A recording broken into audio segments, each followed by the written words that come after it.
Bueno, ¿cómo andan? ¿Bien? Bueno, ya estamos todos, pero están todos al Zoom, a los 10 participantes, lo mismo de siempre. Listo, perfecto. Bueno, entonces en la clase de hoy lo que vamos a hacer, vamos a continuar un poco con lo que veníamos hablando. Yo les había dicho que ahora lo que íbamos a hacer era tratar de ir un poco más hacia la microscopía de fluorescencia. Yo les había nombrado sobre microscopía de fluorescencia. Y lo que a mí me interesaba en este momento, bueno, empezar a ver qué es esa microscopía de fluorescencia, para qué sirve. Sobre todo, conocer cuáles son los beneficios, cuáles son las limitaciones de la fluorescencia. Porque es muy importante que uno conozca hasta dónde se puede pedir a la microscopía y hasta dónde, bueno, uno ya no puede sacar conclusiones. Un poquito ya estuvimos hablando sobre la resolución, lo posible detectar. Y la microscopía de fluorescencia nos va a dar una herramienta muy interesante respecto de la detección. ¿Por qué? Porque yo les había dicho a ustedes que yo puedo detectar algo sin necesidad de resolver. Cuando yo quiero hacer una microscopía óptica de luz transmitida, que es la que más nosotros hasta ahora, y la que ustedes vieron en histología, yo tenía que de alguna manera marcar, se supone que habíamos dado el ejemplo de las mitocondrias, marcar de alguna manera esas mitocondrias, y bueno, no hay tantos colorantes o tantas estrategias como para poder ver algo que está por debajo del límite de resolución. Hay estrategias, pero la que va a venir a marcar, digamos, la cancha respecto de la detección de moléculas que están por debajo del límite de resolución va a ser la microscopía de la fluorescencia. ¿Sí? Entonces, haciendo un breve repaso de la clase anterior, habíamos dicho que, bueno, habíamos visto los parámetros de la microscopía. Y habíamos dicho que una de las cosas que más nos interesaba era generar contrastes, el famoso contraste, para poder distinguir una estructura de sonido. Y habíamos dicho que, bueno, hay algunos tipos de marcaciones, ¿sí? Como puede ser una marcación, perdón, sin marcación, puede ser físicos, sobre algo de alguna estrategia de esa interacción luz y luz-materia para exacerbar el contraste, el campo oscuro, de fases, la masking, contraste interferencia. Y después habíamos dicho, bueno, directamente con marcación, claramente el uso de un colorante o alguna enzima que genere un precipitado en esa muestra, eso es microquímica muy utilizado, que me permita a mí, bueno, dar ese contraste para ver estructura en una célula única. Ahora bien, fíjense que dentro de las marcaciones aparecía la. Nosotros habíamos dicho que era muy interesante desde el punto de vista del. Y básicamente la fluorescencia, vamos a ver que es un fenómeno que va a ocurrir principalmente en algunos tipos de moléculas orgánicas que tienen una particularidad. ¿Sí? Y también en semiconductores. Si bien lo más común, lo que ustedes van a ver, es moléculas de tipo orgánico. Y la fluorescencia, básicamente, muy directamente, es un fenómeno en el cual yo tengo una molécula, esa molécula recibe una onda electromagnética, una determinada longitud de onda, va a excitar los electrones de esa molécula, retornan a su estado de desexcitación, su estado basal, que van a hacer. Tienen que liberar energía. Esa energía la van a volver a liberar como un electromagnético. Con la particularidad de que cuando se produzca la desexcitación, no va a ser una desexcitación exactamente igual que la energía que produjo la excitación. ¿Qué quiere decir? Que yo voy a excitar con una longitud de onda determinada y cuando se desexcite la molécula dará una longitud de onda mayor, es decir, una longitud de onda de una onda electromagnética multilineal. Eso es lógico, pero en la termodinámica yo no podría excitar con una longitud de onda que sea una longitud de onda menor porque está teniendo más energía de la que recibo y iría en contra del principio de la termodinámica. Entonces, yo voy a excitar y fíjense que como es un salto de un electrón, recuerden que eso es cuántico, tiene que La energía que tiene que recibir tiene que ser exactamente igual. La energía que produzca el salto del electrón, si un electrón salta, eso tiene que ustedes ya eso lo conocen. Y si ustedes se fijan, se produce un salto de energía, ese electrón. El electrón emite energía en la constitución de la materia por mecanismos no radiativos, es decir, concentración, cambios de molécula, y después de ese estado de menor energía, que sería por acá, va a desexcitarse y va a emitir una. Es que empieza el chiste de la fluorescencia. Quiere decir que yo voy a excitar con una longitud de onda determinada y esa molécula me va a devolver una longitud de onda. O sea, fíjense que la luz de excitación no es la misma que la luz de excitación. ¿Sí? Tienen diferente energía, diferente. Este fenómeno de fluorescencia no es un fenómeno que ocurre en nanosegundos, se considera casi instantáneo. ¿Sí? No hay un tiempo en el que se excita la molécula. El caso en el cual nosotros tenemos un tiempo de la excitación y de desexcitación es lo que se conoce como el fenómeno de fosforescencia. Pueden ser segundos, minutos o incluso horas.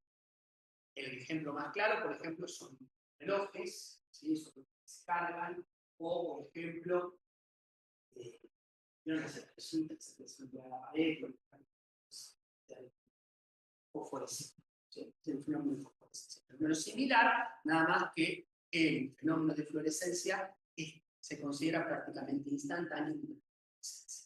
Entonces, como yo les había dicho, el fenómeno de fluorescencia va a ser propio de cada una de esas moléculas y particularmente va a estar dado porque yo voy a excitar con una longitud de onda, imagínense, una longitud de onda de 488 nanómetros, que correspondería al color azul. La molécula se excite y cuando se desexcite va a tener una longitud de onda mayor, que está alrededor de los 525, por ejemplo, para este caso particular, que sería el color rojo.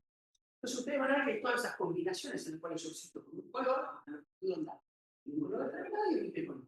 Las combinaciones más clásicas que ustedes van a ver en el trabajo previo, que son las que se usan, una cuestión histórica de la lámpara de mercurio, que sigue siendo todavía, que se sigue utilizando, porque fue el primer método para generar la fluorescencia y la iluminación, tenía unos picos particulares. Entonces, como quedaron marcados esos picos, y los fluorocromos se diseñaron en función de esos picos de emisión que tenía la lámpara de la luz. Entonces, básicamente lo que ustedes van a encontrar es, cuando excito con luz UV, el fluorocromo emite en azul. Cuando excito con una luz azul, el fluorocromo emite en verde. Y cuando emito con una longitud de onda que es alrededor de verde amarillo, el fluorocromo va a emitir en rojo. Son las tres combinaciones clásicas que se utilizan al día de hoy. Había un montón más, incluso el fluorocromo que emite en infrarrojo, que emite en ultravioleta, y fluorocromo que emite en amarillo, que emite en ciano, para tirar para arriba y por ahí, pero esos son los tres clásicos que se van a utilizar en el uso cotidiano, lo que vamos a usar en el trabajo.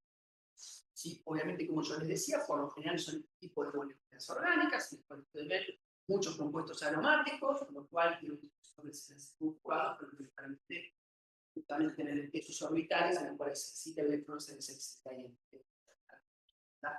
fíjense dos que ustedes les van a aparecer en el trabajo práctico, son el TAPI y el FIT-C, ¿sí? FIT-C, el TAPI.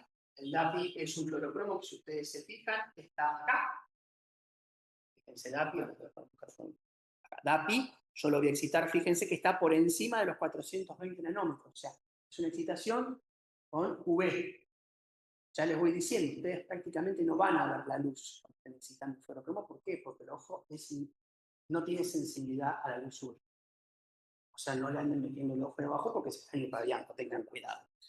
Entonces van a excitar con la luz UV y cuando se desexcite va a emitir a 460 nanómetros más o menos, que es un azul muy intenso, ahora lo vamos a ver. Y el FIT-C, que si ustedes se fijan está acá, yo lo voy a excitar con una luz azul, tirando a verdosa, pero es bien azulcita, y cuando se desexcite va a emitir en un color verde bien característico. ¿Sí? Después hay otros más, ahora vamos a ver nosotros que acá no está, acá está, sí. Esta que ven acá dice RFP, que es una proteína fluorescente roja, ahora vamos a ver de qué se trata eso, que yo la excito, fíjense, medio con el amarillo y termina emitiendo cerca del naranja. ¿Está? Esos son los tres que van a ver. son los 3 que van a estar en el ejercicio del microscopio virtual. Este año creo que van a utilizar LifePak, que es una proteína particular, y Hedge, pero es muy parecido al DAX. Pero bueno, no vamos a entrar en esos detalles, después los van a comentar. Y otro tipo de moléculas que la verdad fueron muy famosas, pues, se usan, pero no tanto, que son estos que se llaman puntos cuánticos o quantum dot, que son semiconductores que utilizan partículas del tamaño como este constructivo, hacen las veces de lo que hace la molécula orgánica, en este caso de un filtro de excitación. Fíjense que se pueden hacer dependiendo mucho del espesor que se utilice, o diferentes. Bueno, la historia es que yo tengo estas moléculas muy interesantes, las excito con el longitud del interior de la longitud. Pero el problema es cómo hago que esa molécula se una a lo que yo quiero potenciar o observar el microscopio.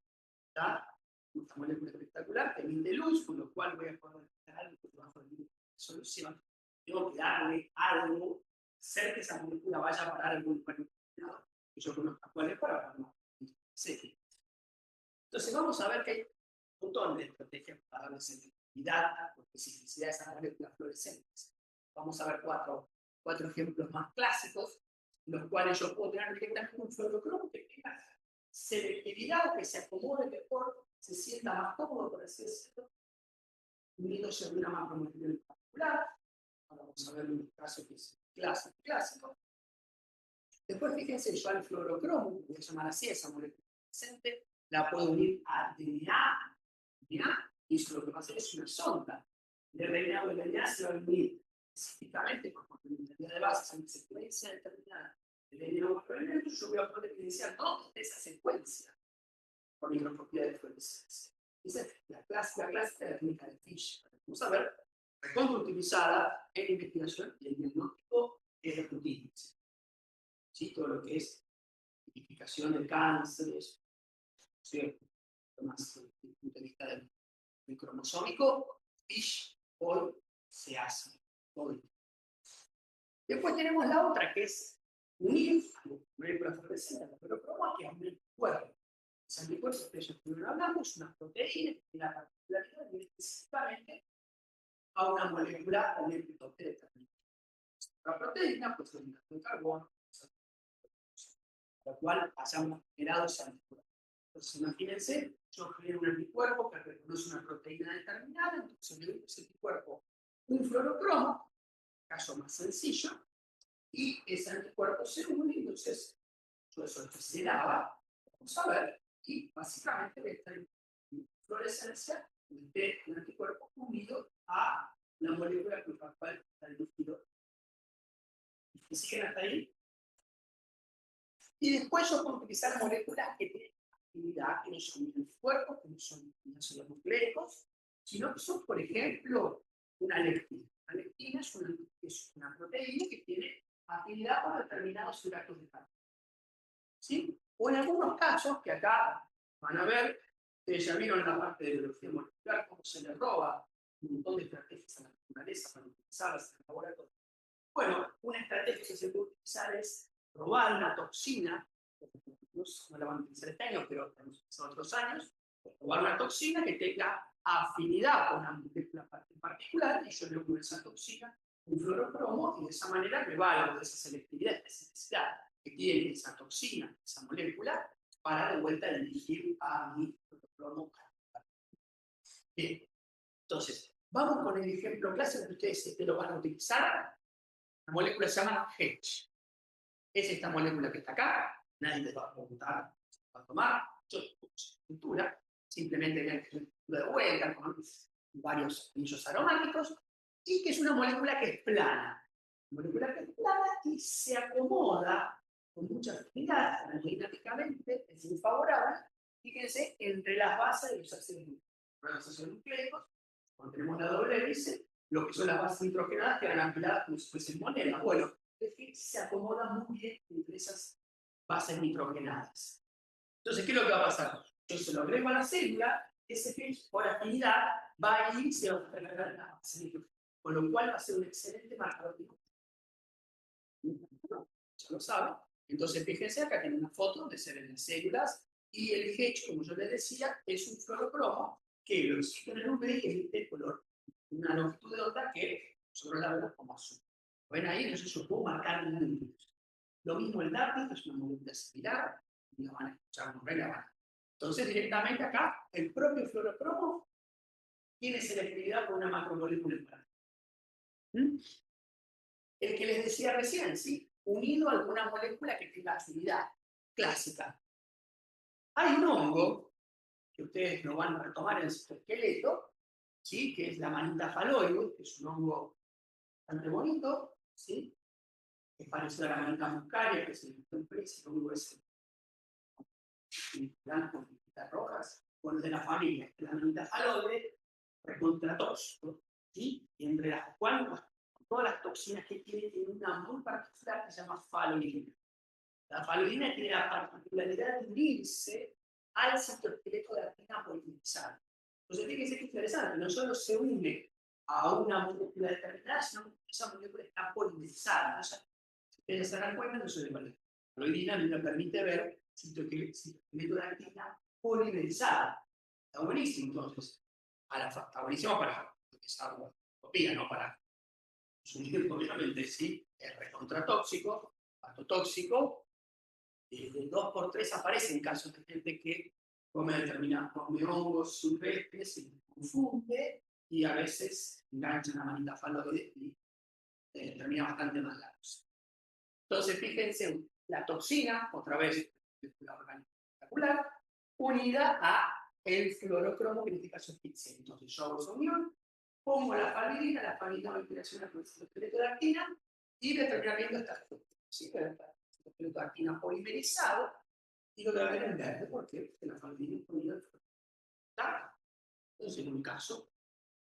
Este es el otro caso que yo les decía, ¿sí? Que es muy utilizado, que es utilizar un fluorocromo que se une a DNA y RNA.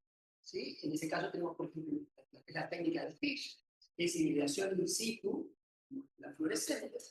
Y fíjense que es interesante, porque yo combinando diferentes fluorocromos con secuencias de DNA o RNA conocidas, ¿qué va a pasar? Van a entrar en la célula, voy a poner estas moléculas y se van a unir específicamente donde encuentren complementariedad de bases. Entonces, fíjense que combinando diferentes ondas con diferentes fluorocromos, yo puedo tener los cromosomas de diferente color. Este sí es un fish bastante interesante, del año 2004, es un poquito viejo, pero les muestra cómo se pudo hacer un fish con lo que llaman con multicolor. Entonces, fíjense, interesante, acá, por ejemplo, los cromosomas 13, marca 13, 14 y 15, si ustedes se fijan, tienen como una porción de otro color. Entonces, quiere decir que parte de este cromosoma hay una translocación, un pedazo de otro cromosoma. ¿Sí? Acá tienen también el 21 y el 22, es un XX, en este caso particular. Y, a ver, esto, si mal no recuerdo, hay una leucemia, no me puedo acordar cuál hay ahora, pero bueno, fíjense cómo desde el punto de vista diagnóstico, inclusive es muy interesante para lo que yo les digo, en translocaciones. Si yo veo que, por ejemplo, me falta una parte del cromosoma 4, y ese pedazo de cromosoma 4 que ese color lo veo 13, quiere decir que una translocación, inclusive puede decir, bueno, acá se observa la translocación del cromosoma 14. Después, cuando veamos cáncer o la regulación del ciclo celular, al final, vamos a ver algunos ejemplos de cómo yo puedo detectar lo que se llama cromosoma filadélfica, que es un cromosoma muy característico de enfermedades leucemias, a través de. ¿Sí? Esto se utiliza hoy por hoy en la clínica, no sé si en el color pero se utiliza para variar, sobre todo para tipificar el tipo de cáncer que estamos usando. Y lo otro que les había dicho, que ustedes ya lo vieron, con vuestro blog, ¿sí? Claro, con vuestro blog, sí, no, entonces, piensen en el vuestro blog, pero piensen que lo están haciendo como son las.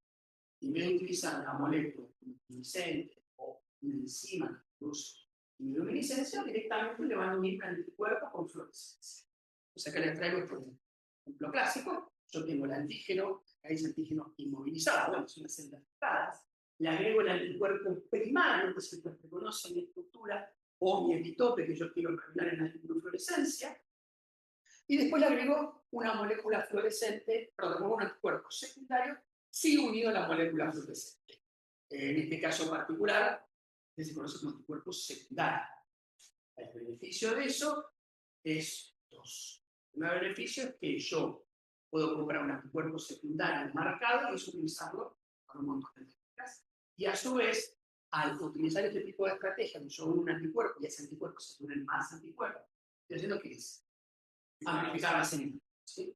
La fluorescencia es muy importante amplificar la señal, ser un método de detección muy sensible y hay un montón de estrategias, pero bueno, exceda el curso, pero siempre se busca que sea bien fluorescente y captar la mayor cantidad de fluorescencia para tener una buena sensibilidad. Entonces, bueno, fíjense, son fotos de un trabajo que nosotros publicamos, donde fíjense, marcábamos en rojo una proteína, en verde otra proteína, esto es cuerpo primario y secundario, y acá tenemos en azul, fíjense, otro tipo de marcación, que esto es una navalina, que esto en realidad es una lectina que tiene un hilo clorocromo, que son azul. Entonces después puedo, fíjense, ver la distribución y localización de, en este caso, la lámina nuclear, encima de la síntesis nuclear y el retículo.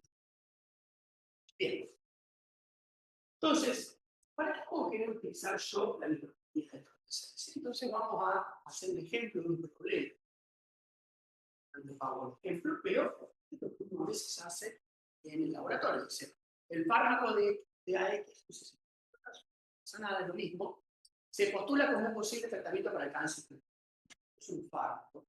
Entonces, se sospecha que DAX favorece la translocación de un factor de transcripción recientemente descrito que se llama AXR o A1E, perdón, X1R. Yo sé también cómo no está complicado. ¿Sí? Entonces, bueno, el factor de transcripción X al mundo.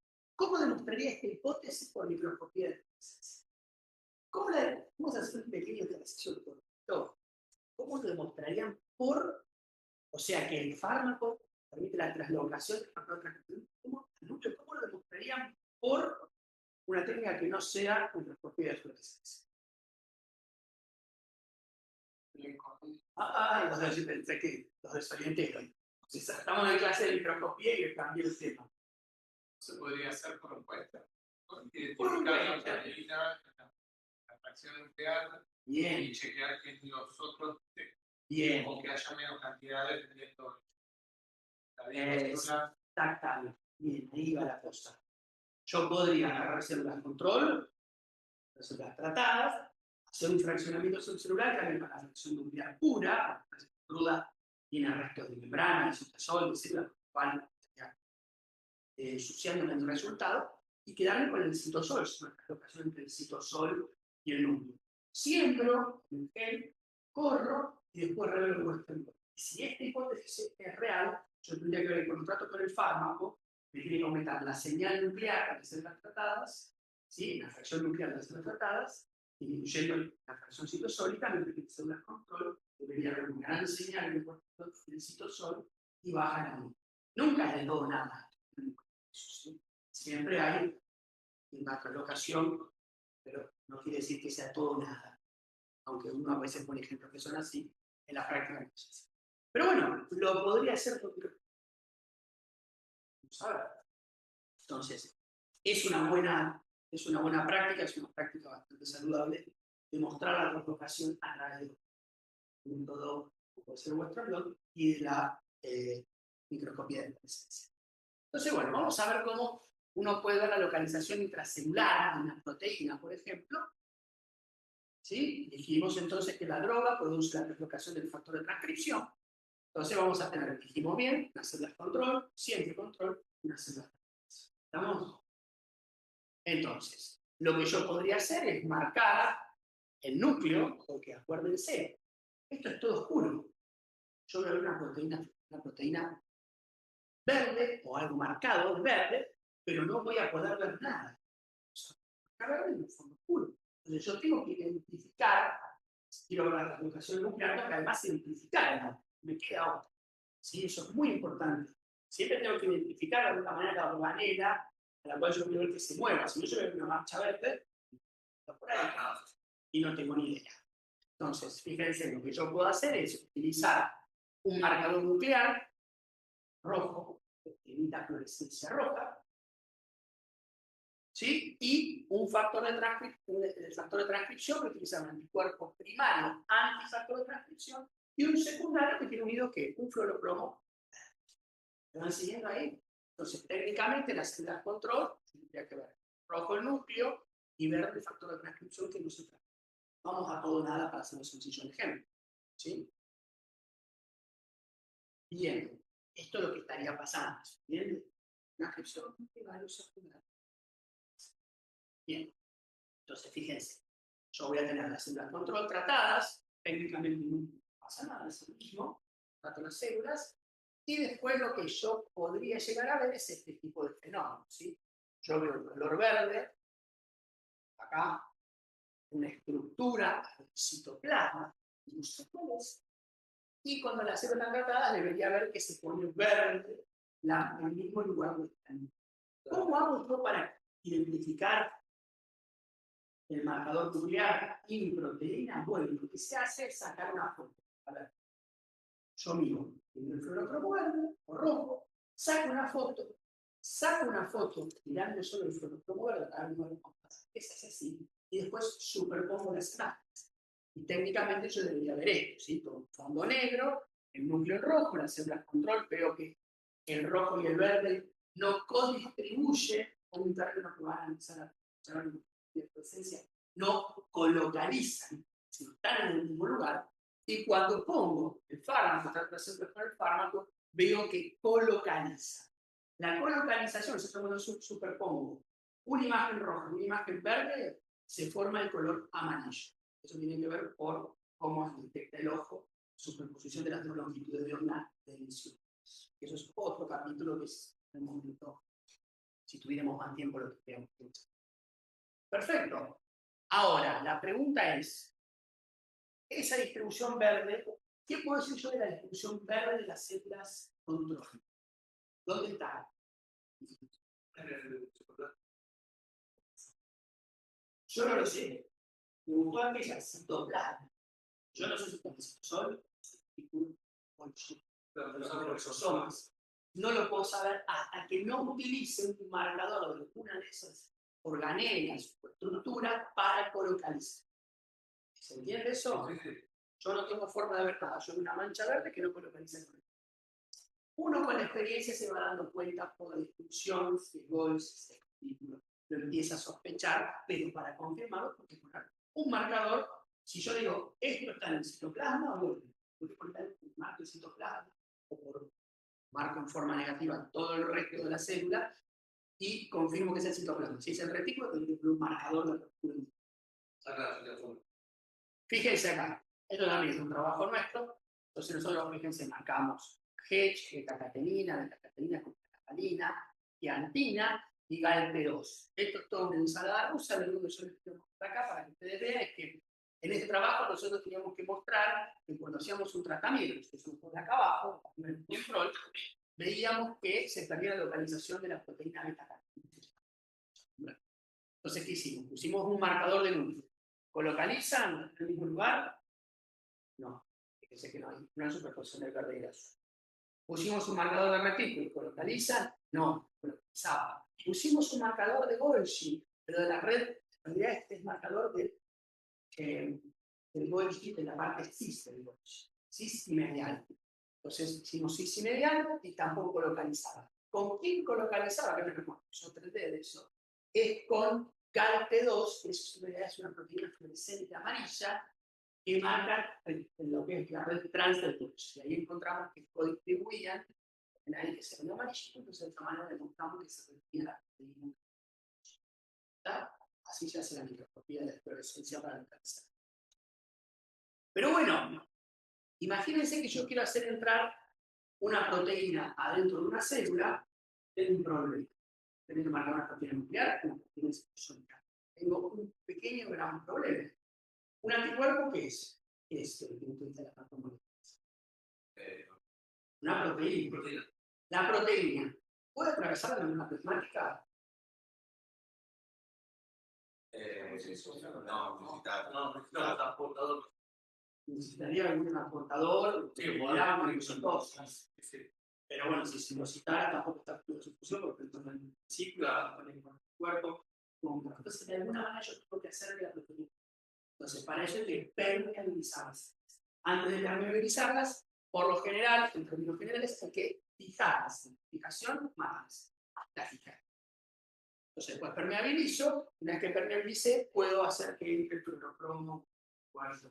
En el caso de Flex, atraviesa la plasmática, pero con los anticuerpos, tengo esa lectina, tengo ese problema. Entonces, ustedes ya ven que si esta técnica está muy buena, no les está permitiendo ¿qué cosa? No les está permitiendo, por ejemplo, ver células vivas. Yo para ver células vivas, ahí me tengo que valer de otra estrategia. Después se fija, se permeabiliza, después se pone igual, después lo van a ver. Van a ver cómo es la parte metodológica. Ahora simplemente desde el punto de vista conceptual. Muy bien. Listo. Entonces, para eso, o sea, cuando yo quiero una célula viva, también la puedo fijar, pero surge una herramienta que son las proteínas fluorescentes. Vamos a ver. La primera que se reportó, que le permitió ganar el premio Nobel a estos 3 investigadores, fíjense que inclusive hay una escultura, un lugar donde se descubrió, se pudo aislar en realidad, ¿sí? En la escultura de esa proteína. Y esa proteína tiene la particularidad, de vuelta, siempre lo vamos a la naturaleza, un montón de cosas, un montón de herramientas. En esta medusa, ¿sí? Que es la Poria victoria, tiene la particularidad de ser un organismo fluorescente. Bueno, se dieron cuenta que tiene una proteína que cuando se pliegan esas 11 láminas betas se forma un centro cromóforo.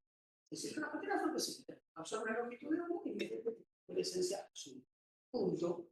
Así evolutivamente tiene esto. Entonces, ¿qué se hizo? Se aisló.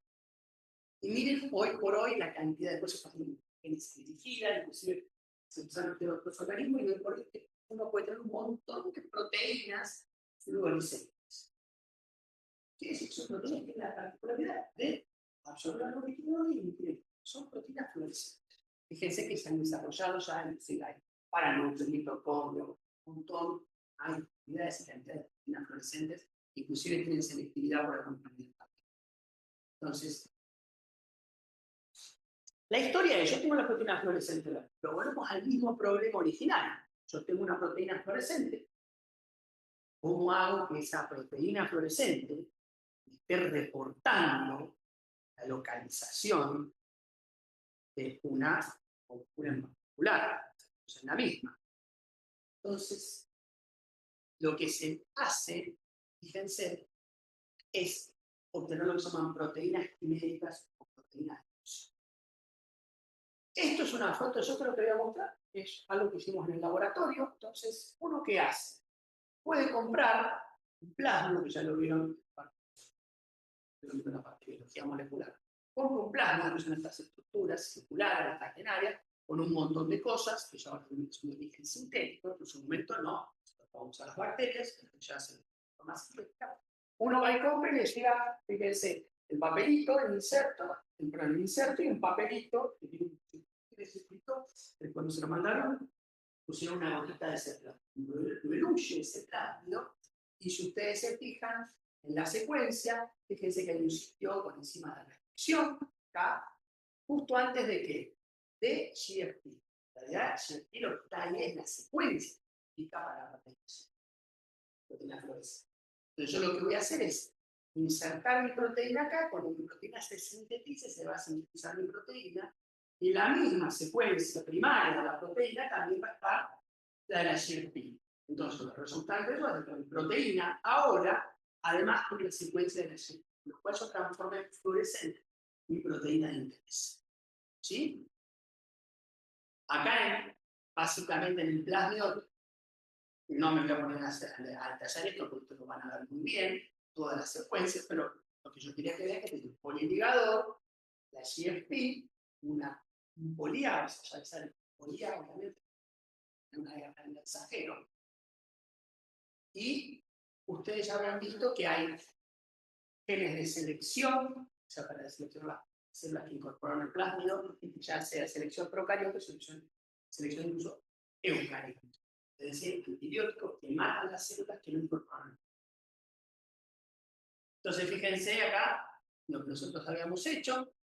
Esto simplemente para que ustedes vean. Sembramos las bacterias competentes sin transformar. Esto ya lo vieron.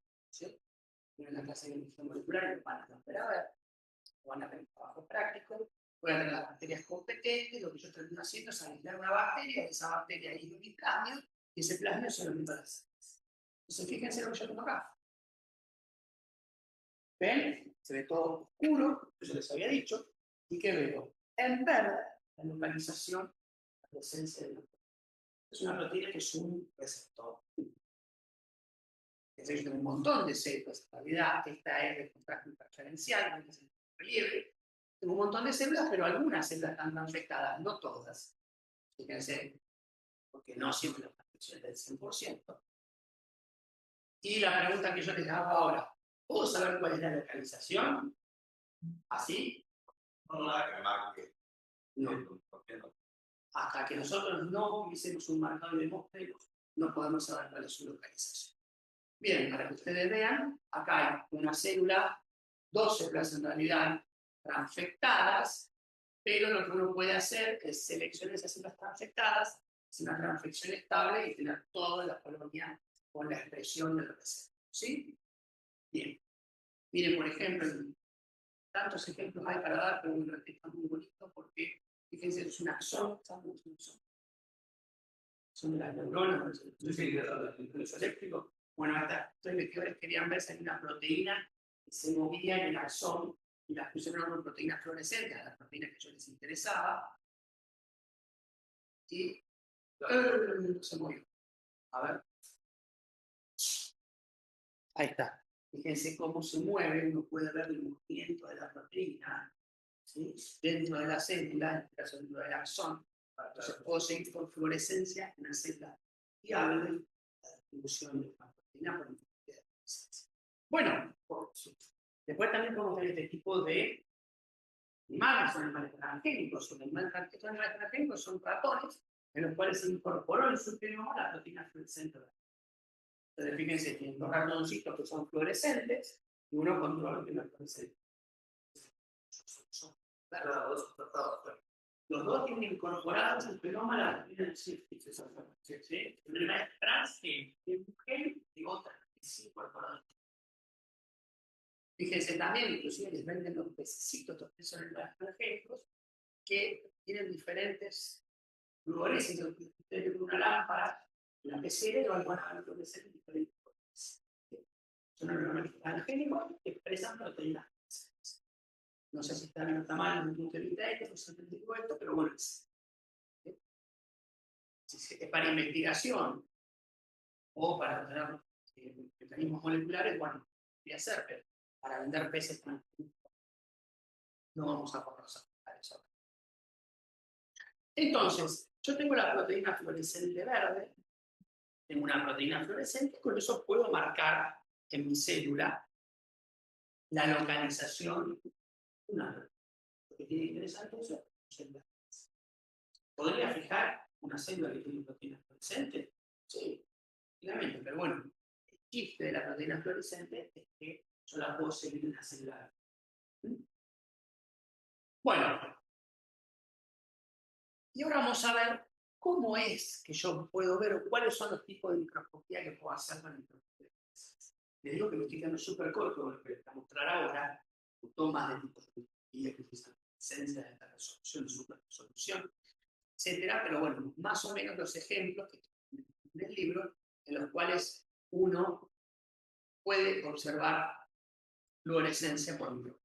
Vamos a ver un poco el convencional, que es una de campo amplio, en fin. Vamos a hablar un poquito de confocal, un poquito de multifotónico para que se lleve el concepto. Entonces, esta parte es muy importante, porque cómo yo puedo observar la fluorescencia, cómo puedo lograr ese contraste de yo de una molécula fluorescente. ¿Sí? Entonces ustedes imagínense el microscopio de luz transmitida, ese que estuvimos viendo sobre todo en la clase pasada, en el cual yo tengo la fuente de luz acá abajo, la luz atravesaría la muestra, ¿sí? Y llegaría al objetivo y después al ocular. ¿Está? Esto que ustedes ven acá es, fíjense, la lámpara, las diferentes lentes, este sería el condensador, la muestra, el ocular, perdón, el objetivo, el ocular y la detección. El espejo, ¿sí? Tal cual. Entonces, fíjense que si yo tuviese que ver un fluorocromo, que está en el emisor de un fluorocromo verde, en el cual excito con luz azul, que la molécula emite en luz verde, ¿sí? Fíjense que yo tendría que, ¿qué cosa? Si fuera luz transmitida.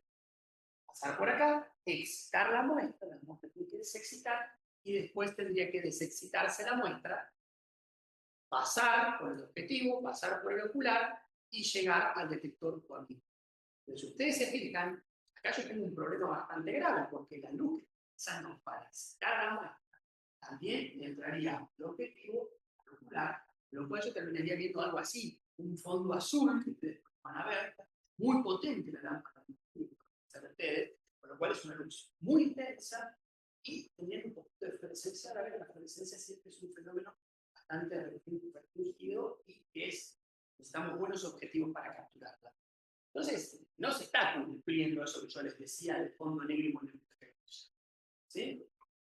Los estaba engañando. Entonces, ¿cómo se hace para obtener ese tipo de imágenes que yo les decía? Esta. ¿Sí? Bueno, básicamente entonces lo que vamos a cambiar es cómo se ilumina. En vez de hacer por luz transmitida, que la luz, fíjense, bien atraviesa la muestra, puede llegar al objetivo y al ocular, vamos a utilizar lo que se llama la etiluminación. Por eso van a escuchar mucho siempre, un video redundante, que les hablan de microscopios de epifluorescencia. Por eso un todo.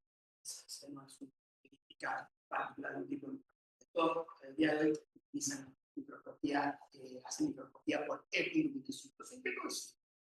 Va a consistir en que el camino de la excitación de la luz es distinto de la luz. Después van a ver ustedes en el trabajo práctico, coexiste la iluminación transmitida con campo claro y la epifluorescencia. Entonces, fíjense, yo voy a tener una fuente de luz, voy a poner una fuente de luz, esa fuente de luz va a llegar a un dispositivo, ahora vamos a ver de qué se trata, va a excitar la muestra se va a excitar, se va a desexcitar, va a volver la excitación, pero este sistema solamente me va a dejar pasar aquella luz que fue emitida por el fluorocromo, no la luz de excitación. ¿Cómo hacemos eso? Bueno, yo les había comentado que lo que van a utilizar ustedes es una lámpara de mercurio, la iluminación láser LED, que van a utilizar. Entonces, el secreto de esta iluminación es que la luz de excitación va a salir por el mismo objetivo que ustedes van a utilizar para recolectar la luz de fluorescencia. Entonces, ¿cómo puede ser eso? Entonces, fíjense, yo tengo la lámpara de mercurio. La lámpara de mercurio me tiene que Entonces, lo primero que voy a tener que hacer es seleccionar con qué longitud de onda quiero excitar. Yo les explico, pero no se pueden ver, deberían ver por separado. Entonces, voy a tener que elegir lo que se llama la luz de excitación. ¿Cómo hago eso? Bueno, acá la luz, fíjense, llega a un filtro. Todo esto acá se denomina cubo. Está dentro del microscopio, lo van a ver y nos vamos a trabajar. Entonces, viene la luz, llega al cubo y lo primero que se encuentra es con un filtro de excitación. ¿Qué hace? Me bloquea todas las longitudes de onda, salvo esa que me interesa hablar. Que tiene el fluorocromo. Dale lo que yo le decía, me va a interesar filtrar la luz de excitación azul. ¿Sí? Entonces, esa luz blanca pasa por un filtro de excitación y solamente pasa la luz azul. Y acá se encuentra con lo que es el chiste, el corazón de la iluminación. Es lo que se llama un espejo dicróico. ¿Qué es un espejo dicróico? Es un espejo o un elemento que tiene la particularidad de que algunas longitudes de onda rebotan y otras lo atraviesan. ¿Sí? ¿Me siguieron hasta ahí? Algunas longitudes de onda las funciona como espejo y para otras longitudes de onda funciona como si fuese un vidrio transparente. Estamos hasta ahí, que parece un poquito complicado. Entonces, fíjense, ese espejo dicróico adentro de ese cubo está a 45 grados. Entonces, lo que va a hacer es que la luz de excitación, esto después, cada uno de estos cubos usa para diferentes fluorocromos, ¿qué va a pasar? Se va a comportar como un espejo. Entonces, ¿qué va a hacer? Va a rebotar, la luz de excitación va a salir por el objetivo. ¿Sí? ¿Se dan cuenta? El objetivo va a salir por el objetivo, va a excitar la muestra. ¿Y la muestra qué va a hacer? Va a emitir en verde. Entonces, ¿qué va a pasar? Va a emitir en todas las longitudes de onda, pero si ustedes se fijan, bueno, lo que capte el objetivo va a entrar y va a volver al espejo dicróico. Pero para la luz, la longitud de onda de emisión del fluorocromo, ya no se comporta. Se comporta como un vidrio transparente. Entonces, pasa, fíjense, atraviesa. Después se encuentra otro filtro más que se llama filtro de emisión, que circunscribe inclusive más lo que pasó en el espejo dicróico. ¿Y a dónde llega eso? Llega al ocular y llega al detector. Y si ustedes se fijan, nunca la luz de excitación va a poder llegar al ocular y al detector, porque la luz de excitación, por más que sea una bomba atómica que viene por acá, pega acá, inclusive vuelve, no puede pasar el espejo dicróico. Entonces a mí me filtra y exclusivamente voy a ver la luz de emisión. Entonces, ¿qué voy a ver? Ya no veo más la luz de excitación, como veíamos antes, pero todo un fondo negro, lo único que debe ver la luz de emisión. ¿Está?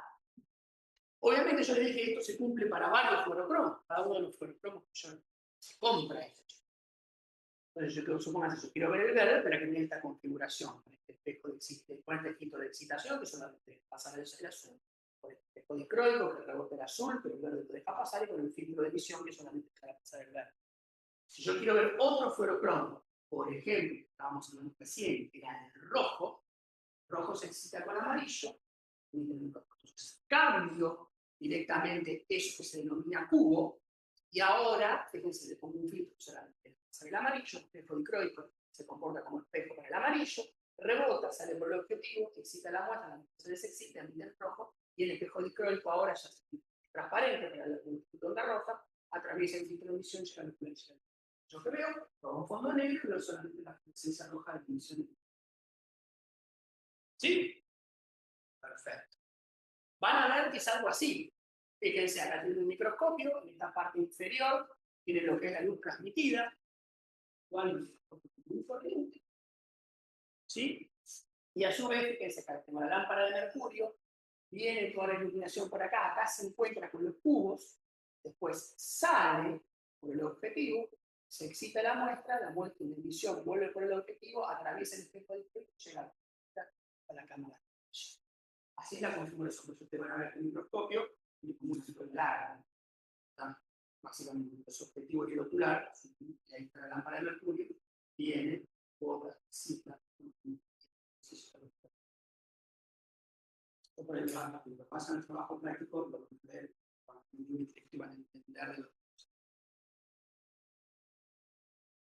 Bien, ahí tenemos las flechitas, pensé, la emisión hasta que se llegue. ¿Está? Bueno, entonces, hasta ahí vamos. Ahí entendieron una iluminación.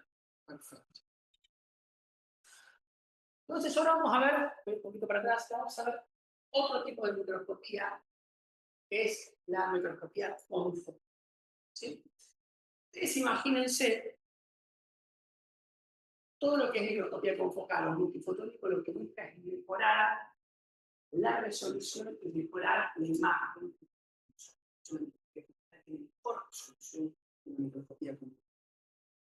Entonces, fíjense lo que va a pasar.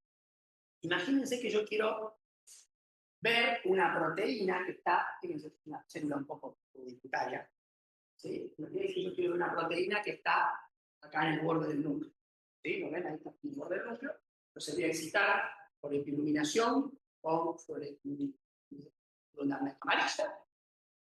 Voy a enfocarlo ahí, a eso, enfocar, entonces se va a excitar mi molécula y mi molécula va a excitar, va a emitir en todas las direcciones y voy a captar una partecita de la fluorescencia. A ver qué me contesta esto. Si yo les digo que el fenómeno de fluorescencia, fíjense, son pocas moléculas que emiten para todos lados, y yo necesito una alta sensibilidad a la de fluorescencia, ¿qué características les parece que tiene que tener los objetivos para hacer fluorescencia?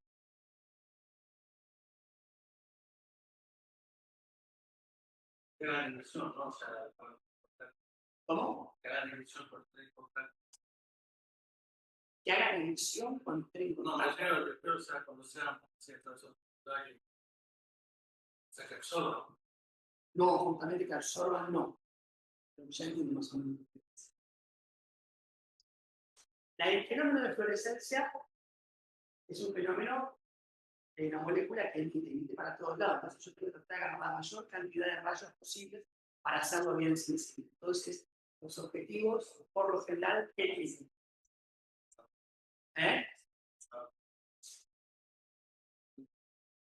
Tiene que tener una gran apertura nuclear para que agarren la mayor cantidad de rayos. Quiere decir que los objetivos, por lo general, además de la construcción, los objetivos con la fluorescencia, los mejores resultados los dan con mayor apertura.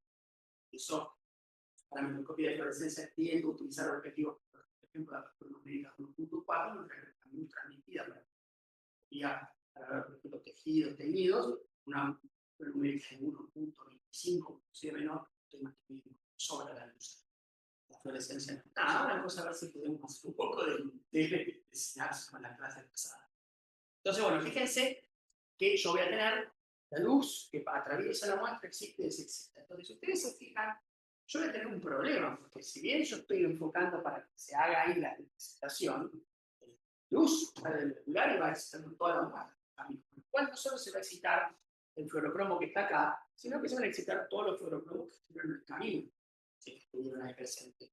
Entonces suele pasar este tipo de cosas, y suele pasar que las microscopías de fluorescencia, campo amplio, convencional, siempre tienen como un fondo. ¿Ven que se ven las? Esta es la misma, no sé si te explico, pero ustedes se fijan, además de llover, las fibras, siempre como un foco que parece que es como un fondo que parece fuera del fondo. Bueno, eso se da justamente, ¿por qué? Porque todos estos fluorocromos que están acá van a aportar la observación, van a meterse dentro del objetivo, pero como es fluorescencia que está fuera de foco, una parte de la que yo estoy enfocando, me va a dar esa sensación de suciedad. Entonces, cuando pasó eso, dijeron, bueno, ¿cómo se puede mejorar? Básicamente hay métodos analógicos y digitales, un montón hay. Yo les voy a comentar algunos. Empecemos por el analógico, que es el que tiene el límite. El método analógico es lo que se llama microscopía confocal. ¿Por qué consiste eso? En que yo voy a excitar un punto determinado de la célula y voy a recolectar la fluorescencia que debe exclusivamente de ese punto.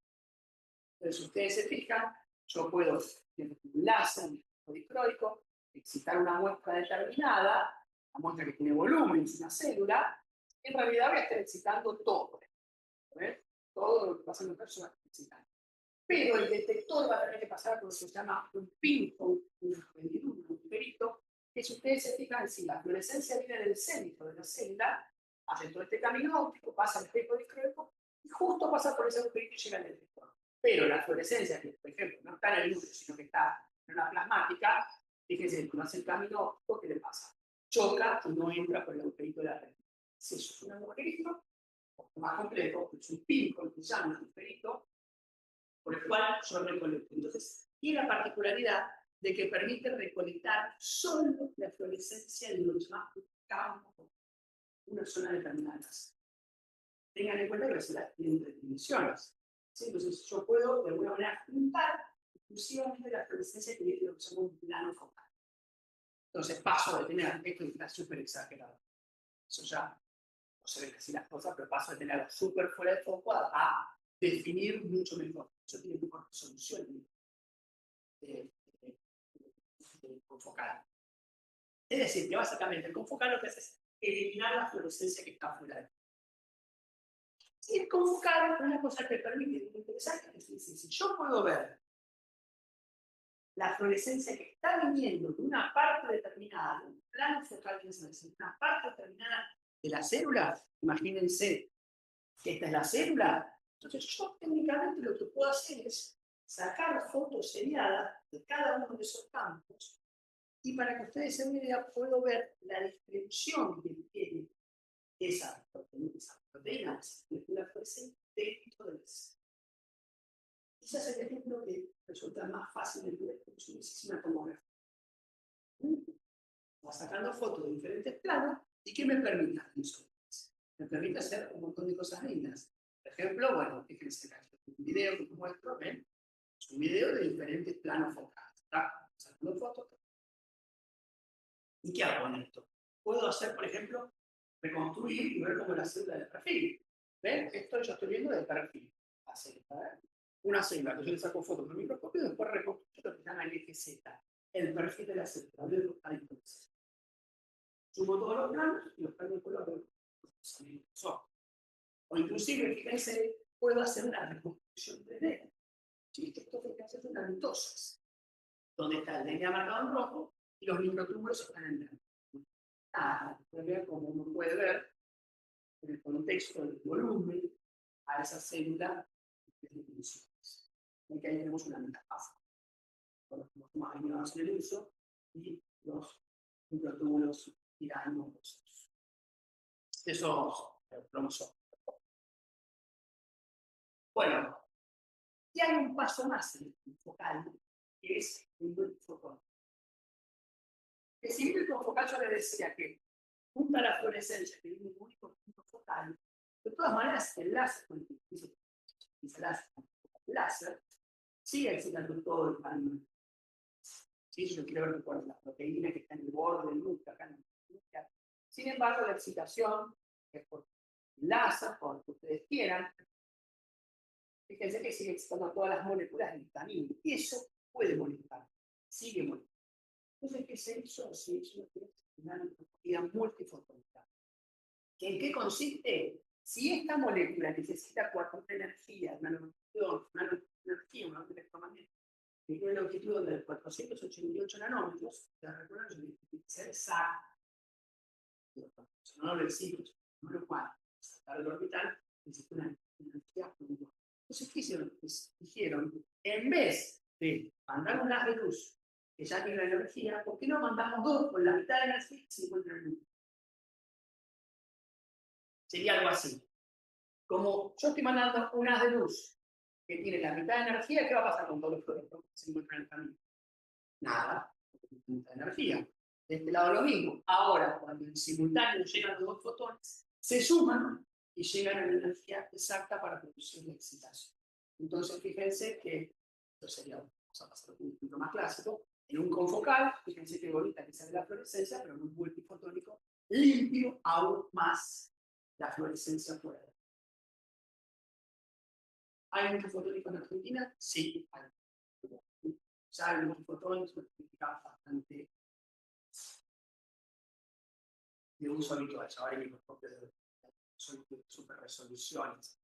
Pero ven, fíjense que pensando en el punto de vista físico, ¿para qué mando? Mando dos con la mitad, que se encuentran, se suman y excitan el fluorocromo, lo excitan exclusivamente en la zona donde yo lo sé confluir. El resto de los fluorocromos no se excitan.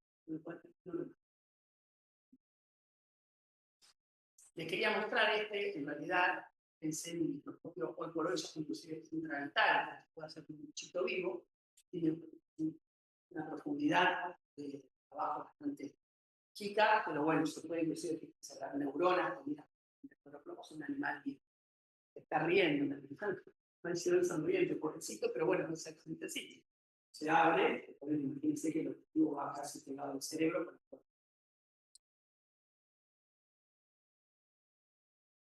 Bueno, otras formas que tenemos para limpiar esas imágenes pueden ser digitales. Esto no se lo voy a tomar obviamente, pero me parece interesante que tengan presente. Básicamente, el fenómeno por el cual yo puedo limpiar con software, una imagen, sacar toda la fluorescencia que está fuera de foco, es por el fenómeno de convolución. Y eso viene a colación de un fenómeno que es la convolución. La convolución es todo lo que le pasa a una función para tener una resultado. Ejemplo, este sometro, que sería la muestra. Así es como se ve. ¿Por qué será así? Claramente está interviniendo la función cerveza, está borracho, Entonces, de su imagen real, la cerveza lo que está haciendo es ver esta tercera función. Si yo lo pienso, esta es mi muestra y esto es lo que estoy viendo, hay algo que me está alterando lo que yo observo. Entonces, pasándolo a la microscopía, básicamente, lo que yo tengo es algo que es real, que es mi imagen, muestra, mi objeto de observación, le pasa algo que el proceso de convolución involucra todo lo que es referente a la preparación de la muestra, los problemas de las aberraciones, eso es una gran caja, que es la convolución, que sería que algo que es así realmente, yo lo veo así. Entonces, el proceso de convolución lo que busca es decir, bueno, si yo veo esto, ¿cuál es la imagen real? Obviamente, saber. Porque yo estoy observando algo y lo que veo, no sé lo que es el problema con la convolución de las imágenes. Entonces, ¿cómo se busca la deconvolución? Bueno, esto es toda una gente que se ocupa de estos algoritmos de deconvolución. Y básicamente lo que ustedes tienen que saber para hacer la deconvolución es qué le pasa a una imagen cuando pasa por. Entonces, lo que se suele hacer es buscar lo que se llama la función de dispersión de un punto. Los cuento, no me los puntos, nada. Para que ustedes vean cómo se suma lo que es la parte metodológica de lo que es la mesada, el heterocromo, y cómo se ya hoy por hoy no podemos trabajar sin mucho procesamiento de imágenes. ¿Sí? Entonces, ¿qué hace esta gente? Agarra, ¿sí? Y pone en el microscopio unas esferitas. Compran las esferitas fluorescentes, muy chiquitas, que están por debajo del límite de resolución, y la miro en el microscopio. Le hago un seccionamiento óptico, todo. Entonces, ¿yo qué obtengo? Meto una esfera. Una esfera, algo le pasa, esta es la imagen que obtengo. Yo digo, si a una esfera pasa esto, pasa esa tercera función, yo puedo agarrar la imagen que tengo en el microscopio y aplicarle a la inversa de esa función y me va a arrojar básicamente lo que realmente es mi objeto y no la imagen que yo. Es una aproximación, bueno, la imagen compleja no es un. Bueno, ¿qué hace? Se agarran esas bolitas, se montan, se puso una muestra, las pone en el microscopio, las tira, bueno, se dice, esto es una esfera, ¿qué veo? Veo una cosa así. Bueno, entonces quiere decir que una esfera que pasa eso. Entonces aplico la inversa, la imagen que técnicamente yo estaría resolviendo mucho mejor. Bueno, esto es súper exagerado, pero bueno, la exageración es terrible. Pero miren, de una imagen bastante saturada, fea, bueno, dice acá yo no veía nada, pero eso es un proceso de convolución. El proceso de convolución hoy ya en muchos casos vienen incluidos dentro de los software. ¿Sí? Hay gente que sigue trabajando en convolución. Bueno, entonces vimos el convencional, todos son de fluorescencia, dijimos, una convolución, confocal y multifotón. Entonces vamos a ver dos cosas que son el FRE y el TRA. Entonces, esta técnica es muy importante. Y esta es la perspectiva. Si yo tengo dos moléculas, como está haciendo ahora fluorescentes, una que marca núcleo y otra que marca, hagamos lo más sencillo, una proteína fluorescente amarilla o verde y una proteína fluorescente roja. Dice la quimérica, la roja la unión de proteína A, la verde la proteína A. Entonces yo miro al microscopio rojo, el microscopio verde, superpongo y digo, están colocalizando. La pregunta es, otra vez pregunta de punto extra. La pregunta es, ¿qué puedo decir yo respecto de la proteína A y la proteína B? ¿Qué tan cerca pueden estar?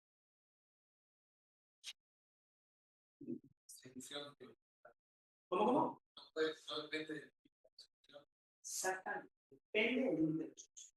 Que yo vea que la proteína roja y la proteína verde están en el mismo lugar, yo no sé si están unidas, interactuando o están a 200 metros de distancia. Porque recuérdense, el límite de resolución, yo dos cosas que estamos por debajo del límite de resolución, no las puedo distribuir para una sola cosa. Entonces, la codistribución o colocalización a mí me está diciendo, bueno, están en tal lugar, pero yo no sé si están interactuando o están separadas por 100 minutos. Es un montón para los países. ¿Sí? Es una distancia enorme. Entonces se desarrolló una técnica, que es la técnica de Fred. La técnica de Fred sí me permite ver interacción, o al menos poder decir que esas dos moléculas fluorescentes están mínimamente a 5 nanómetros de distancia. ¿Cuánto? Yo lo siento, 5 nanómetros. Entonces, ¿en qué consiste la técnica de Fred? La técnica de Fred consiste en utilizar dos moléculas, que por lo general si ustedes se interiorizan en eso, y ven, la combinación que se suele hacer es la proteína cian y la proteína amarilla. ¿Sí? La proteína cian y amarilla. ¿Por qué? Porque la proteína cian y la proteína amarilla tienen una particularidad, que la longitud de onda que emite uno de los fluorocromos es la longitud de onda que excita al otro. Fíjense acá. Acá yo tengo, fíjense, el donador y el aceptor. Entonces, yo puedo excitar con una longitud de onda determinada, se excita mi fluorocromo, se desexcita, y fíjense que cuando se desexcita, coincide con qué? Con el pico o el espectro de excitación del aceptor. Entonces, yo puedo hacer esto. Excito esta, si están lo suficientemente cerca, la emisión del primero excita al segundo y el segundo se desexcita a otra longitud de onda. Entonces, ¿qué es lo que suele pasar con el fenómeno de Fred? Que lo van a ver, se utiliza un montón. Es esto. Fíjense, la proteína cian se excita. Si la proteína cian está muy separada de la proteína amarilla, yo excito la proteína cian y te voy a ver la emisión de la proteína cian. 475 nanómetros. Más o menos una emisión medio del espectro del cian, medio azulado, medio verde. Ahora, un poquito más complejo, muy conceptualmente, ¿sí? Varias cosas que hay que hacer, se quema uno, el otro, no importa, pero es una conceptualmente.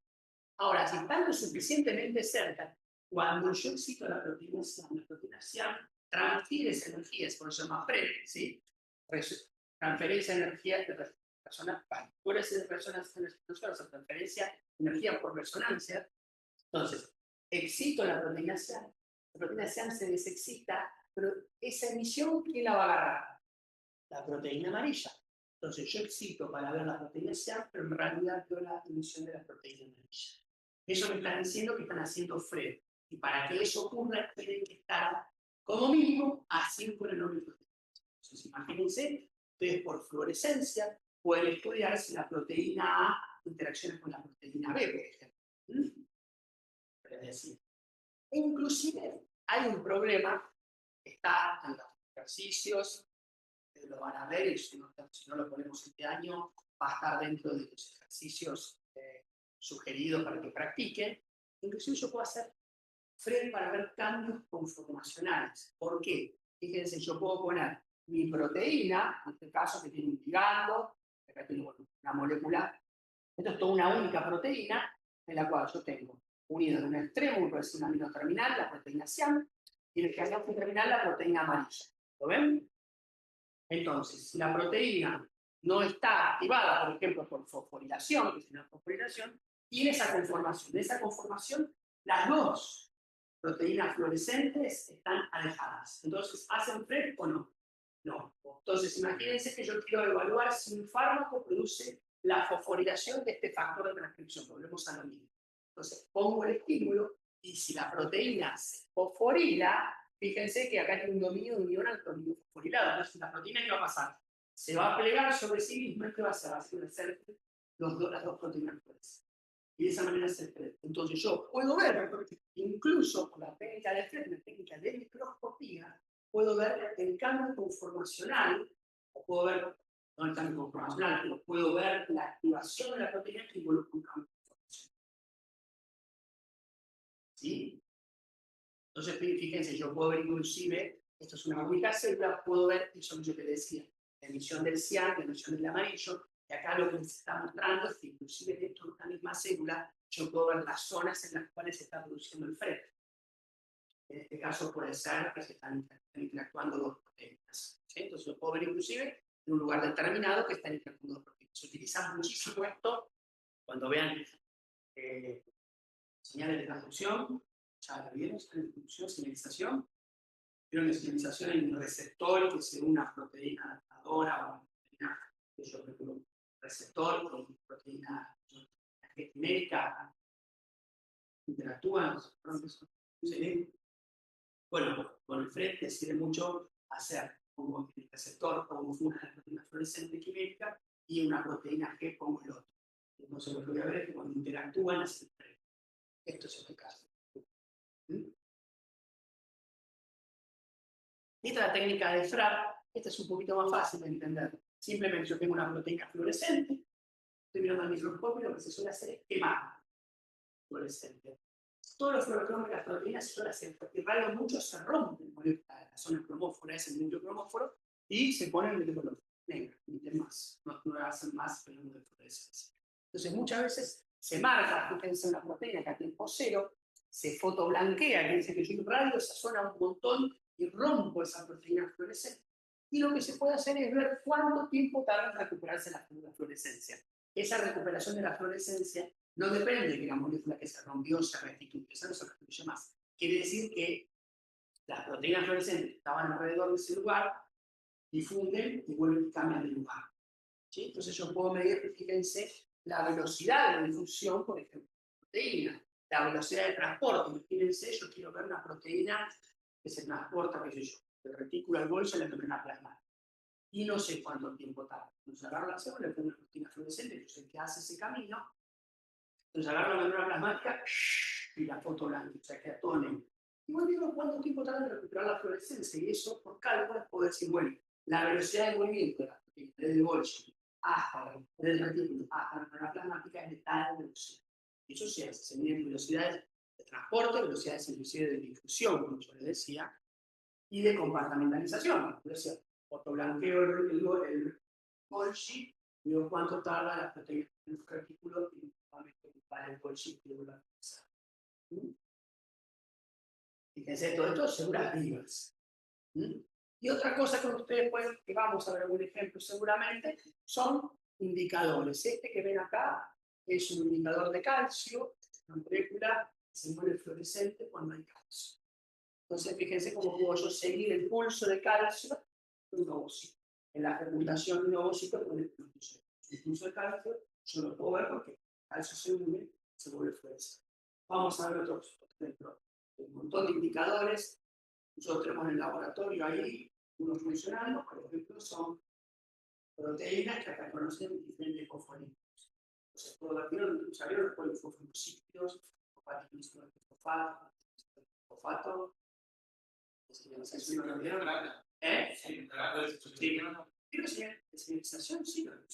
sí. Bueno, una de las moléculas que se forma es papilositol trifosfato, o papilositol trifosfato, o pulsitol trifosfato, de calcio, ¿se acuerdan? Bueno, hay proteínas que reconocen esos fosfolípidos en una fluorescencia, y yo puedo seguir la distribución, por ejemplo, de un fosfolípido que se llama biosensores. Es un caso de un biosensor para escriptores.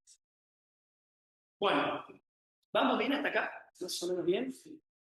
Esta última parte de los biosensores, bueno, para ustedes también. De Fred sí interesa, es una técnica de uso bastante uso regular, y además es una técnica muy interesante para entender varios fenómenos que inclusive se explican en el libro para poder estudiar. Bueno, y hasta ahora todo lo que estuvimos viendo es microscopía óptica. O sea, utiliza lentes de vidrio. Ahora nos vamos a ir a otra vez que ustedes saben que es la microscopía para finalizar. Bien, entonces, volvemos a este cuadrito que lo teníamos al principio, ¿no? Ay, no les puse la foto. Tenemos de vuelta el cuadrito este, recuerden, fíjense que el microscopio óptico tenía un límite de resolución teórico de 200 nanómetros, más abajo, sobre todo con el software, el procesamiento de todos estos microscopios que yo les estoy mostrando, la resolución. Pero tenemos un microscopio que por defecto tiene mejor resolución o menor límite de resolución, que llega casi a todo. Es el microscopio. El microscopio electrónico es, le digo porque bueno, tenía una foto de un microscopio electrónico antes, viejito, ya ahora es un microscopio electrónico enorme para hacer un montón de cosas, mostrar. Tenía una foto de eso lo estuve en Estados Unidos el año pasado, en la foto del microscopio 4 o 5 minutos, para que lo vean. No lo puse, muy bien. Pero bueno, clásicamente son este tipo de estructura que tienen un tubo y que se parece bastante poco al microscopio en la cabeza, ¿sí? ¿Por qué? Porque básicamente lo que va a hacer el microscopio electrónico es utilizar longitudes de onda mucho más, los electromagnéticos con longitudes de onda mucho más chicas que lo que utilizamos en los microscopios, ¿sí? De hecho, son lo que utilizan son unas electrones que obviamente ya se encuentran en el ojo humano. Entonces, fíjense, la ecuación de resolución aplica también para el microscopio electrónico. ¿Sí? ¿Se acuerdan que la ecuación de resolución es límite de resolución es igual a 0 a x² por la longitud de onda sobre la apertura numérica? Aclaración, porque a veces trae confusión, se puede matar. En algunos casos nos dice que la apertura numérica es la que tiene mejor. No, los microscopios son la peor apertura numérica que los clásicos. Lo que va a determinar que tenga mejor resolución electrónico es la longitud de onda que ustedes van a aplicar. ¿Sí? Grábenselo, por favor. Entonces, fíjense que cuando yo estaba viendo el espectro visible, andaba por esta zona, ¿sí? Andaba por la zona de 380 a 750 nanómetros, que daba una resolución de ¿cuánto? 200 nanómetros. Ahora, cuando yo trabajo con un microscopio electrónico, fíjense hasta dónde me voy. ¿Sí? Son 5 órdenes de magnitud menor, son haces de electrones, y eso hace que el límite de resolución teórico sea esta magnitud, pero que se puede lograr más o menos son 0,1 nanómetros, es decir, 1000 veces más resolución que un microscopio. Está perfecto. La historia es que si ustedes los ponen a los dos más o menos iguales, el camino era parecido. Nada más que fíjense que en vez de un lente condensador, en una muestra, un objetivo, una lente proyector, un ocular, lo que yo tengo son electroimanes, que cumplen la misma función, deteccionar el haz de luz. En este caso es un haz de electrones. ¿Sí? Y obviamente, como esto es un haz de electrones de alta energía, ya tenemos un problema. Toda la muestra, todo el camino de las de electrones, que después va a llegar obviamente a una película, a una cámara fotográfica, porque los humanos no lo pueden ver, a las electrones fuera de su límite de detección, su límite de sensibilidad, va a tener que estar en vacío, porque si hay aire, esos electrones no llegan. Entonces, ya se está en vacío, ya se dan cuenta cuál es el primer problema electrónica que se hace más solución, la microscopía puede ser. No podrá procesar, está fijada, permeabilizada y controlada. Entonces, fíjense, la preparación de las muestras, las tengo que fijar, se suelen fijar con butaraldehído, el próxido de osmio, esto seguramente me imagino, tienen que estar deshidratadas, se hacen secciones, fíjense, de 50 a 100 nanómetros, son secciones muy, muy finitas, ¿sí? Y se tienen que contrastar con elementos electrodensos, como osmio, plutonio, plomo y plomo. Entonces, lo que voy a hacer es que los electrones atraviesen la muestra, en el caso de la luz, la microscopía electrónica de transmisión. Entonces, si yo pongo algo que hace el núcleo más electrodenso, ¿qué pasa? Los electrones rebotan, no llegan, y lo que yo termino viendo, es una zona oscura donde los electrones no avanzan. ¿Sí? Fíjense, esto yo se lo quería nombrar. Puedo utilizar para hacer lo que se llama la réplica o el subrayado, lo van a ver en el libro, que son vaporiza esos elementos y después directamente tengo hacer una foto de lo que quedó, de lo que copió ese material de esa réplica de esos millones. Pero muy importante es esto, ¿sí? Fíjense, en el año 2007 ganaron el premio Nobel. Ustedes en el libro van a ver, para ver, por ejemplo, la estructura de proteínas, lo que más se utilizaba era la cristalografía de las sociedades. Seguramente una de las líneas que vieron cuando era parte de cómo se estudia las proteínas, seguramente está dentro del capítulo. Pero a partir del año 2017, que recibieron el premio Nobel estos investigadores, de una técnica que, por lo que se llama un microscopio crioelectrónico, que es esto, crioelectrónico, si se ven en algún lado, es un tipo de microscopía electrónica muy particular que permite dilucidar estructuras terciarias y cuaternarias de proteínas. Y hoy por hoy se están resolviendo un montón de estructuras de proteínas gracias a la técnica de fíjense el límite de resolución de superficie. ¿Cómo llegando? A nivel atómico. En ese mismo lugar donde se saqué la foto del microscopio electrónico, tenían el sol, pero que mostrabas, y te iba mostrando que 7 proteínas en las cuales suelto la estructura con ese microscopio.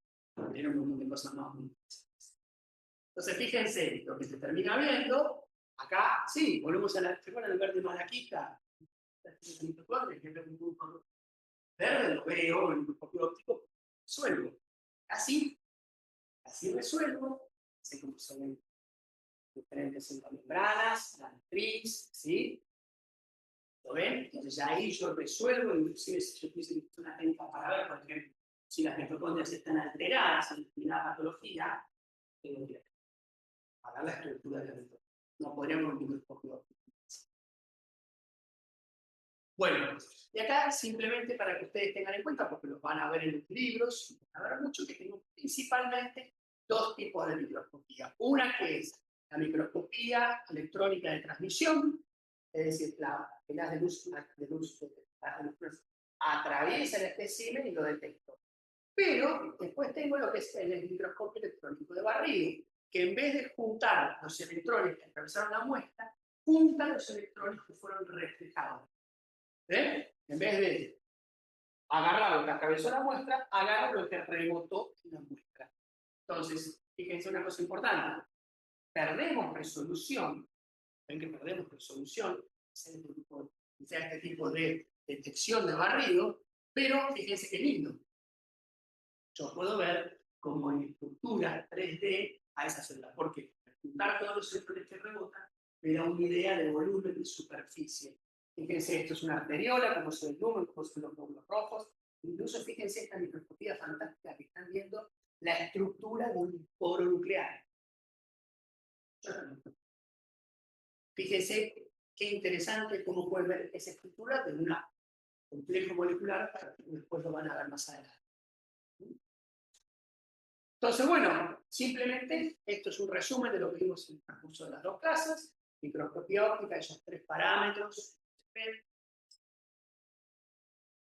Vimos cómo podemos contrastar esa marcación con las diferentes marcaciones, con fluorescencia, para células fijadas, explorantes, células vivas, proteínas de diferentes formas, con microscopios que tenemos y diferentes herramientas que tenemos para ver esa fluorescencia. Y después vimos otro tipo de microscopía, que es la microscopía electrónica, que ustedes tengan el concepto de qué determinar la resolución o la diferencia de resolución entre los 2 microscopios. Listo. Bueno, esta es la última clase, ya digamos, no tiempo teórico, y bueno, ya después los ciclos de ustedes se presentan a promocional. El examen es el promocional, recuerden, el miércoles, tienen que dar el regulatorio, aprobar el regulatorio, y después vamos. Pero gracias a sí,